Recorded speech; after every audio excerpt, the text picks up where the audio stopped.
macet sangat panjang sekali bahkan sampai di Gudang sana ya untuk macetnya di sore hari ini. Jadi truk-truk ini disengkake untuk muatan pada sebelum ini ya, sebelum H-7 ya teman-teman. Karena nanti H-7 itu truk-truk itu bahkan barang nanti dilarang tidak boleh beroperasi ya, kecuali truk muatan sembako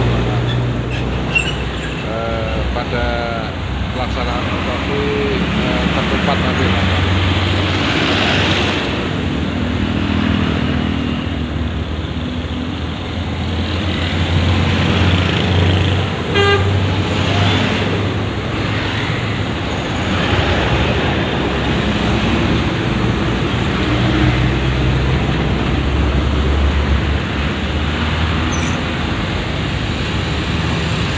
Dari arah barat ini tertahan lampu merah lagi teman-teman, padahal ini baru beberapa saja ya tadi bisa lewat, nanti harus berhenti lagi karena lampunya menyala merah ya teman-teman.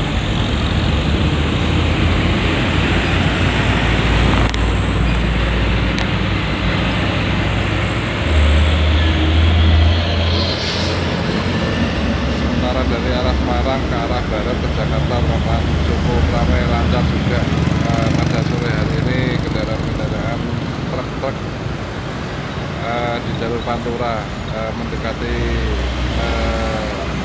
arah mudik ya teman, lebaran 2025.